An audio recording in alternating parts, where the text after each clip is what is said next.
Hello.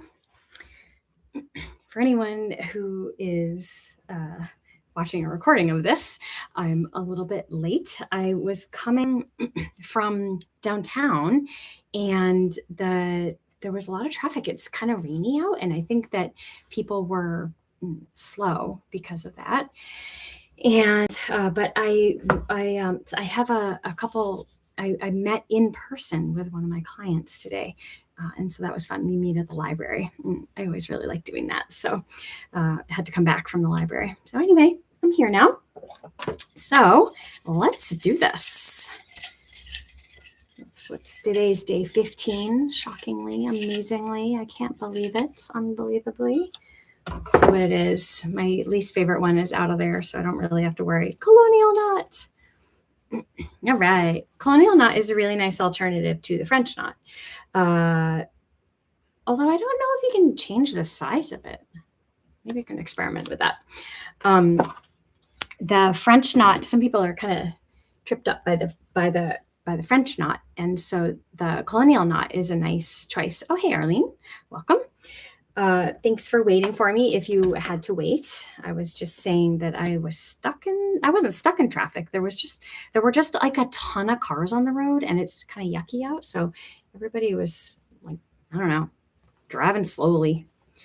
So anyway, all right, it's Colonial Knot. Let's get this going. Okay. I feel like I need an additional light. It's so dark out today. I think I'm gonna add another light. Hold on.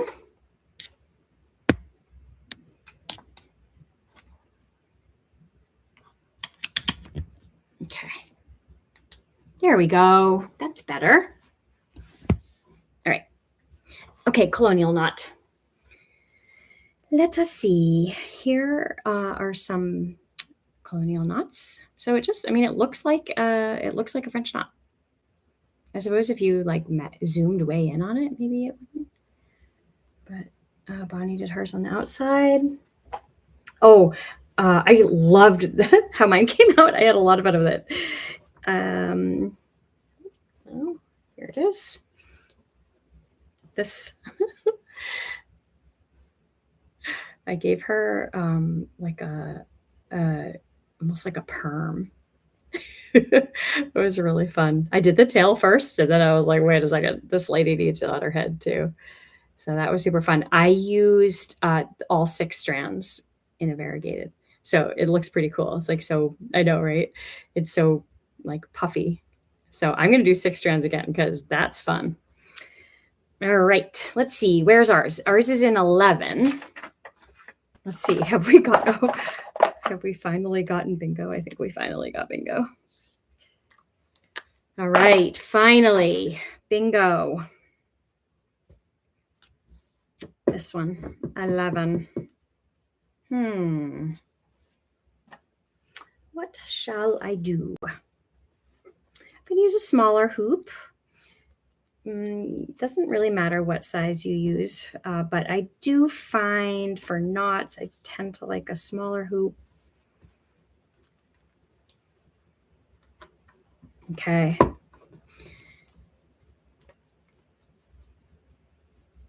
Let's see.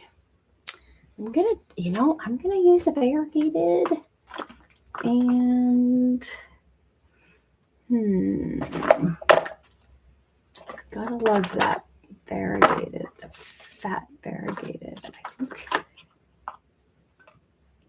even though, yeah, I'm gonna use this one. I kind of wish it had a little bit of pink in it, but I guess I could add some. Maybe I'll go in after and add some. Okay, so 13. Elion, I said Elon, sorry. Elion has it in 13. What about you? Oh, both of you 13. All right. Lucky number 13.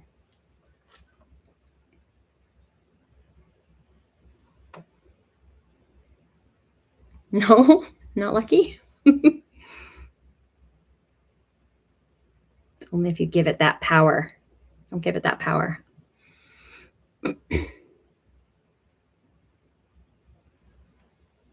Oh, Elion's in 16. Okay, that's cute. The nest, 13, 14. So, okay, so you've got the sort of like ostrichy one, and then the ones with the kids in the nest. Nice. Yeah, so there's all sorts of stuff you could do. I mean, if anybody wanted to, they could just do a border of knots. You guys could fill your nest with them. You could fill the background with them. All sorts of stuff. You could make the worm into a bunch of knots in a row. All right, so to do the colonial knot, I'm not going to demo it on the paper because I'm just going to do it here, or on the white. You'll be able to see it here. Okay, so I'm going to, shall I give this one a tie? I'm going to give this guy a tie. So I'm going to draw a tie on first. We need like the thing to hold it on. And then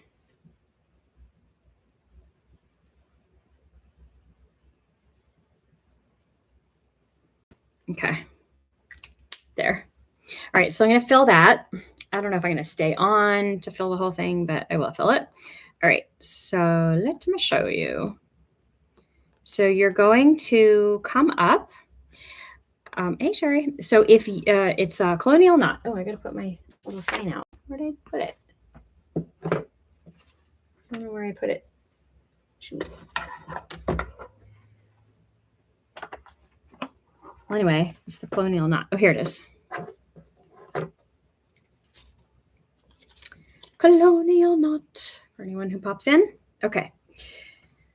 All right, so to do the Colonial Knot, I'm going to be demonstrating this a ton of times. Okay, so if you are a right-handed person, you're going to make a backwards C. If you are a left-handed person, then you're going to make a regular C. And just do the opposite, okay? But I'm going to demo with right since I'm a righty. Okay, so I'm going to make a left-handed C like this. And then I'm going to hold the bottom of the C down. Okay. Then, oh, you got it in number 9? What's 9? This one? Ah, the owl. Nice. Yep. It's fun for fill stitches. I'll show you what I did with mine. I filled her butt feathers and her head feathers. That was fun. Give her a little perm. All right, so you're going to make a backward C, and then you're going to take your needle. Oh, if you have a milliner's needle, I recommend using it. In fact, I'm going to switch after I do this one demo. Okay, you've got the backward C. You're going to take your needle and stab the C in the middle, and then push it up. Push your needle up. So now you have the thread going from the fabric over the front of the needle around the back. Okay, like this. So I had my backward C, and I went in, and I'm now holding it like this. Okay. Then you take the working thread and wrap it over and under your needle. Okay, I'll do that again. Backward C, go into the C and push up. Then take your working thread and go over and then under. So your working thread should now be down below. Okay, now you're going to hold this working thread taut. You can put it down like this. That can be helpful. Hold this taut, and then take your needle and go back in right next to where you came out. Don't go back in the same hole. You'll lose your knot. Okay, then go back in right next to where you came out. Then hold that tight. Hold that working thread kind of taut until you get to there, and then let go. And And then it's like a little cute little knot. Now I'm doing this with the 6-stranded so you can really see it. But if you do it with fewer threads, then it's going to be tinier. Okay. All right, I'll show you again, but I am going to switch to that milliner's needle. It just makes it a little easier to go through the knot. But it actually went through really easily. No problem. This milliner's needle has a small hole, so hopefully I can get these in. There we go. Okay. So a milliner's needle, the eye is the same thickness, the same width as the rest of the needle. So it makes it easy to pull through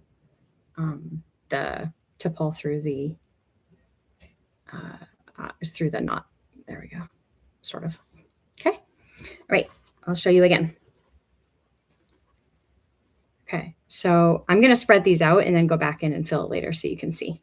Okay. So you're going to come up, make your C if you're a lefty, backward C if you're a righty.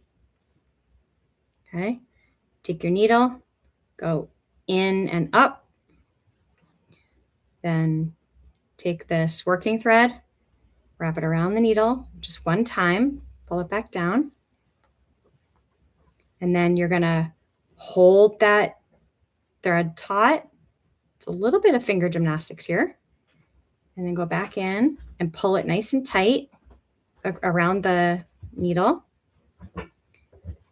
It's so funny. I actually am used to doing this with a 5-inch hoop. I don't normally do it with a 3-inch. This extra fabric is getting in the way. Okay. Backward C, up, over, back in. Hold that working thread taut. Push your needle through. Still hold it taut till you get down to about there. Then let go and slowly pull it. And then you'll make your knot. Okay. I might actually switch to bigger. Pull my thread away, out of the way. Okay. Do it again. Up. C or backward C. Poke it. Go up. Then over, under. Back in. Pull. Ow. I just got in the poke club. Okay.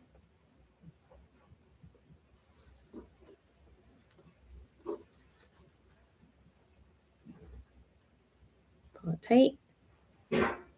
Pull your needle through. There we go. Yeah, it is nice. I'm going to change my hoop.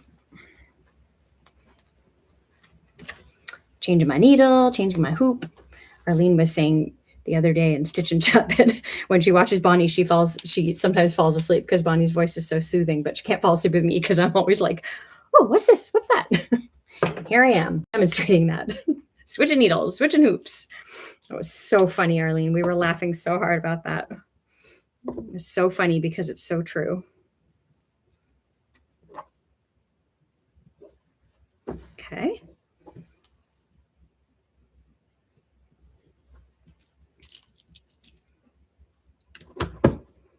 We had a delightful So Fun class after school yesterday. Oh my gosh, those kids are just amazing, amazing children. The projects that we have going on right now are thread dyeing. They can dye their own thread. Oh, you love watching us. Thank you. We also have they're making these super cute drawstring bags with animal faces on them. And then some kids were just doing some embroidery. And it was so cool because they were all just like working so independently the whole time. I mean, a couple of them needed help here and there, but it was really neat. It was so cool to like see them learning the skills that we have, or see them using the skills that we've been teaching them. All right. If anyone has joined late, Gonna go make a backward C or a C if you're a lefty, and go up and under, over, under, poke it, and go through.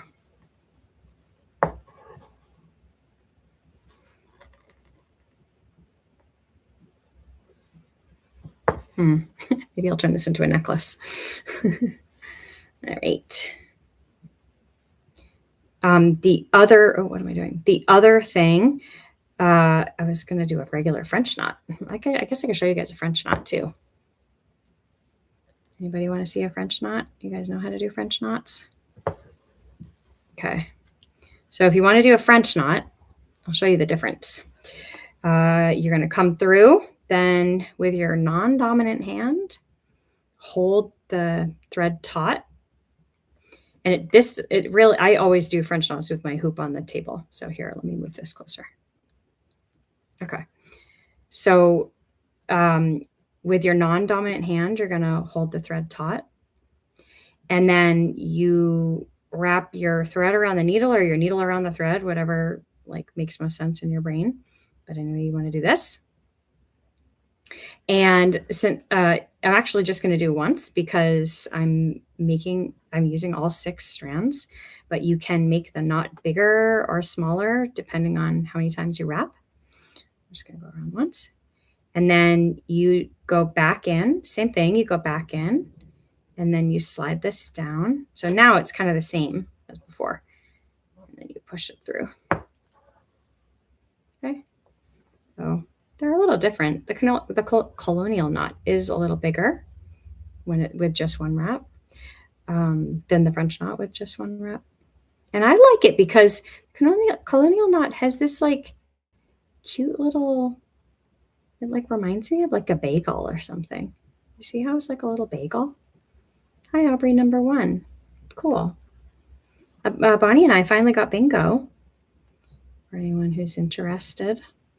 This is our bingo square, finally. All right, I'll do that another French knot just in case anybody wants that. So with your non-dominant hand, you're going to hold the thread. One more, and you'll have 4-way bingo. Wait, all around the edge? Like border bingo? Okay, so you hold in your non-dominant hand, hold it taut, then wrap around. Here, I'll do 2 times this time, and then go back in. Slide that down and then pull your needle through. And again, if you have a milliner's needle, try it. Now, this one looks somewhat, with the 2 wraps, the French knot looks more like the Colonial. Okay. All right, I'm going to go back to the Colonial knot. Kind of wishing I didn't make such a big commitment here with the the tie. I should have done a bow tie. Maybe I'll just, I don't know. We'll see what happens. See what I end up making. I have a meeting at 2 o'clock, so I don't think I'm gonna have time to do a ton of stitching. But you never know. These Colonial knots are pretty quick.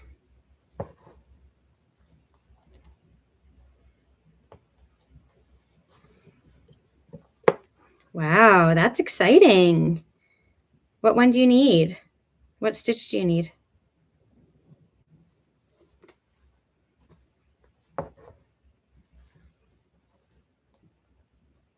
Yeah, I think I mentioned before in the past, people have not gotten border bingo until like the second to last day. So if you get it next, that'll be pretty early. It's exciting.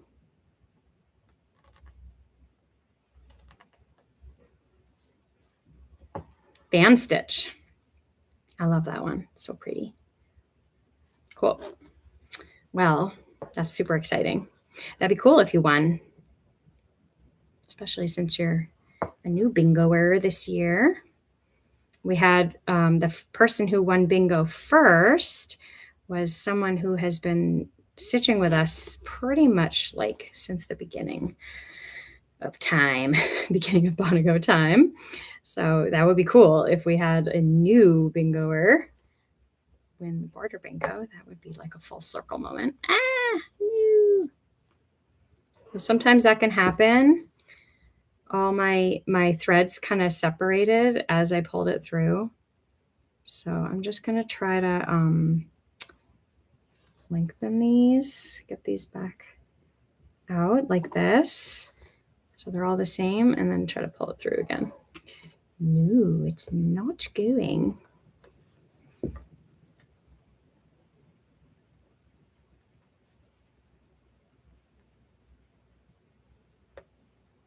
Come on.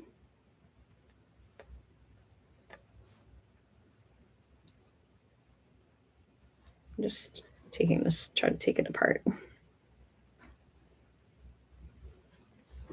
But I'm not really sure if that is going to work.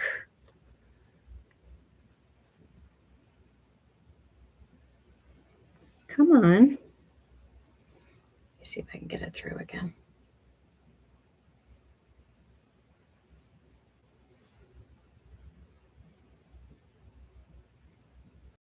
There's the other one. There we go. Okay, so I'm doing this little unorthodox. Got them through. Now I'm going to rethread. Can you make a colonial knot and a sequin? Totally. If you can go back through the hole. That's the challenge. You have to be able to go back through the hole.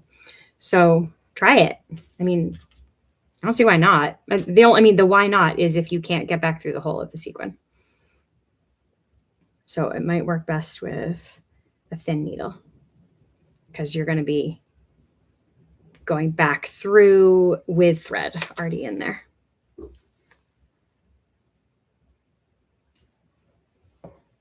Okay, there. So I fixed it. I pulled all the threads through. So then I just had a knot on my thread, but then I re-threaded my thread. I re-threaded my needle and then just pulled it through. So now you can't even tell. All right. So there's the tie neck, the whatever it's called, like the part that goes around your neck. It's kind of wonky, but that's cool. I don't mind that.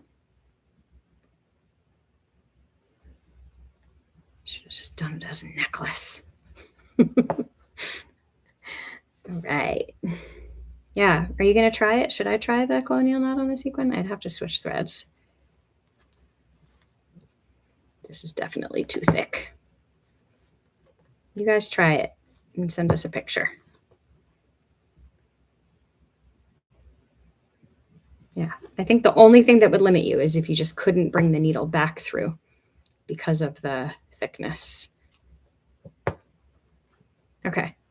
So the one challenge, the one sort of thing that's a little bit limiting with the milliner's needle is that they are long. And so it does make it so that you kind of like run out of thread earlier. So that's the one sort of drawback to using that. But that's okay. All right, I'm gonna tie off. You don't have to. Oh, I don't have to finish it?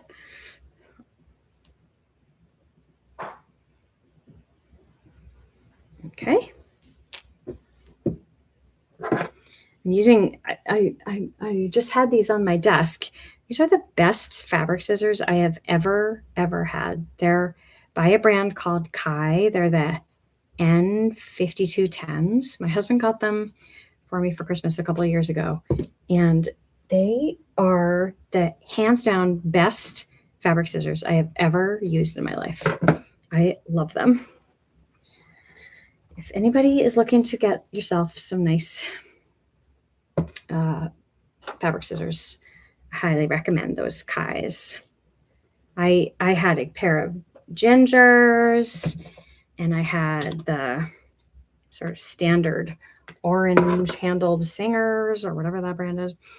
But these Kais, man, they just are like so much better than everything. Yay for useful gifts. Yes.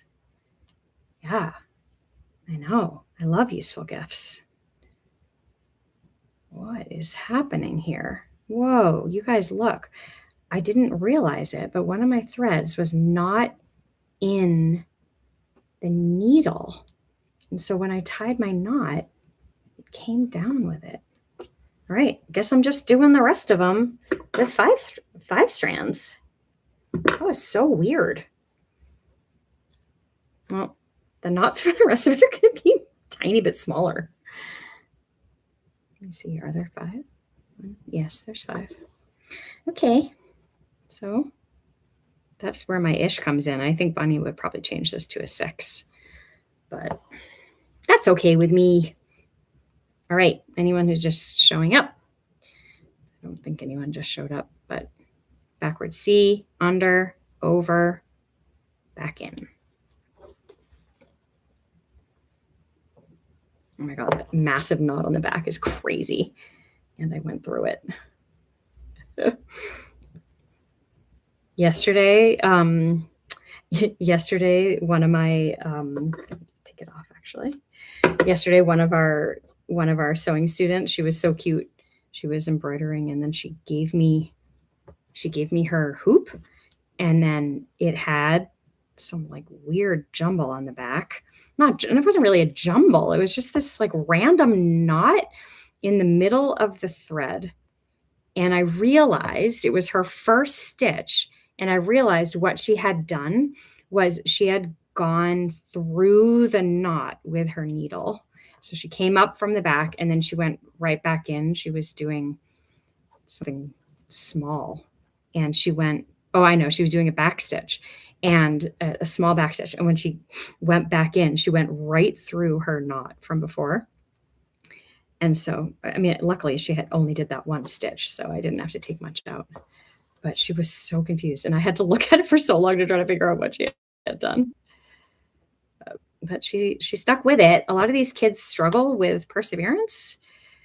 They struggle having to wait. We do make them wait because, there's only 2 of us. And also sometimes they have to wait to go on the sewing machine. They just have to wait while we're helping someone else. And a lot of those kids like really struggle with that, but we notice as the session progresses that they get used to it and they realize, well, that's just something we have to do here. There's other stuff I can do while I wait. And they figure it out. It's pretty cool. Well, life skills, lots of life skills wrapped up in sewing.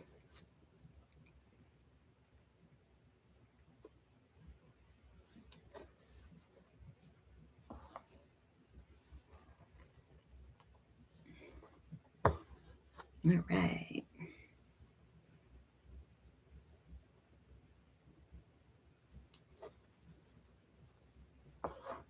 Whoops. All right. Getting there. I'm getting there.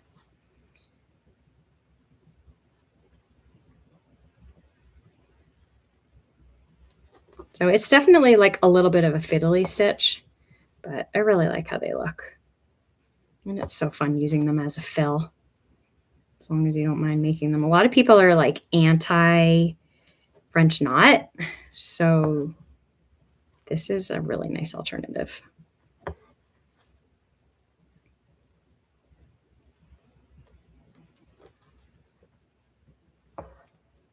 Has anybody tried using the milliner's needle? Do you have one? I know we included them in, was it Count on Fun? I think we gave everybody a milliner's needle in Count on Fun. We always try to include something fun and different. Well, you guys, I got our taxes submitted last night and this morning. Did federal last night, state this morning. Oof, it almost makes me not want to have a business. Like, is it worth it? It is worth it. It is worth it. Oh, I didn't mean to do this, but it's turning out to be like rows of stitches. That's funny. That's so not me.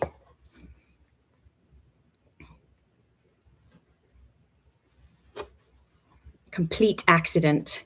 They're especially great for the bullion. Yes, right?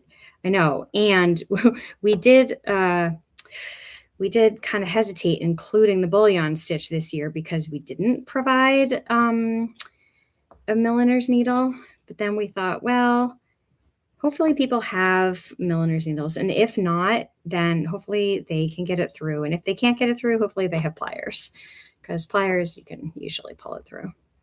But yeah, we did consider not doing the bullion because of that. But yeah, it makes a big difference there. Oh, I did. Dang it. Dang it. All right, this is going way faster than I thought it would.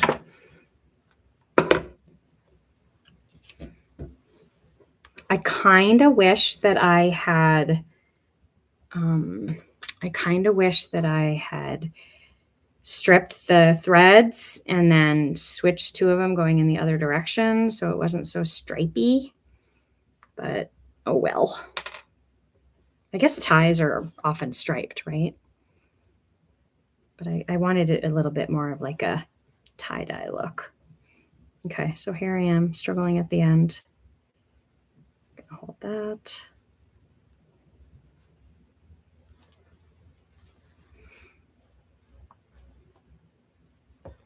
Yesterday, one of the little girls said to me that she had been trying to stitch. She like tied a little knot right here. But then she wasn't able to get her thread through. And I told her, I said, well, and then she was like, well, then I want to double my thread. And I said, okay, but then if you double your thread and then you do a stitch that you don't like, you can't take it out very easily. You kind of have to take out everything. And I said, you know, what you might want to try is just doing a single thread and holding the eye of the needle and make sure you don't drop it. And she was like, yeah, but that's hard.